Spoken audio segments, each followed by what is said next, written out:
మోకాళ్ళ ప్రార్థన చేస్తుంది. అలాంటి ఆవిడ ప్రార్థనలో ముందు నిలబడే ఈవిడ గృహం అక్కడ ఉంది. అప్పుడు బాబు గారు అనుకున్నారు, ఎగ్జాంపుల్ మన జీవి చంద్రశేఖర్ బాబు గారే అనుకుందాం.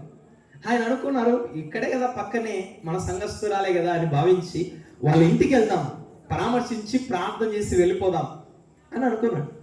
బాబు గారు అలా వెళ్తూ ఉంటే గాల్లో బిందెలు ఎగురుతున్నాయి. ఎక్కడ? గాల్లో బిందెలు ఎగురుతున్నాయి. ఏంటబ్బా గాల్లో బిందెలు ఎగురుతున్నాయని ఆశ్చర్యపడిపోయి అక్కడ ఏదో జరుగుతుందని ముందరికి వెళ్ళాడు. ముందరికి వెళ్తే ప్రతిరోజు ప్రార్థనలో ముందు కూర్చున్న ఆవిడ, ప్రతిరోజు ప్రార్థనలో ముందు కూర్చొని ప్రార్థన చేసే ఆవిడ అక్కడ ఉన్నారు. అక్కడుండి చాలా బాగా ABCD అని మాట్లాడుతున్నారు. అర్థమైంది కదా? చాలా బాగా మాట్లాడుతుండగానే ఈవిడ చూడకుండానే బాబుని చూసింది. మన జీవి చంద్రశేఖర బాబుని చూసింది.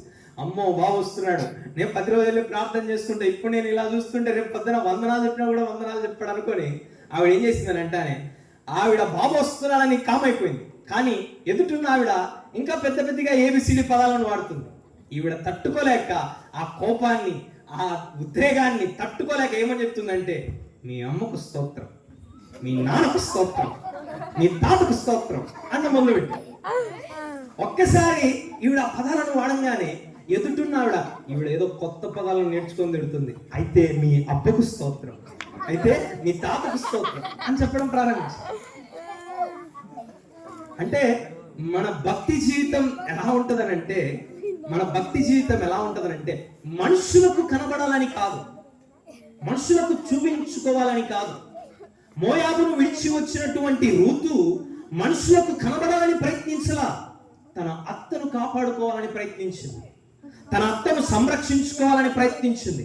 అందుకే కష్టమైన, దుఃఖమైన, వేదనైన తాను వెళ్ళి ఆ పొలంలో వాటినన్నిటిని సేకరించుకొని వచ్చి అత్తకు పరిచర్య చేస్తూ ఉంది.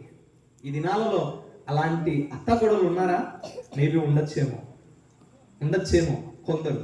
మరికొందరు మాత్రం అలా లేరు కదా, మరికొందరు మాత్రం అలా లేరు.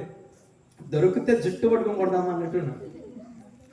అలానే ఉన్నారు కదా, చాలా మంది అలానే ఉన్నారు. కానీ కొందరు అలా లేరు.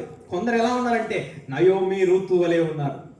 నయోమి రూతు వలె ప్రవర్తించేవారు కొందరు ఉన్నారు.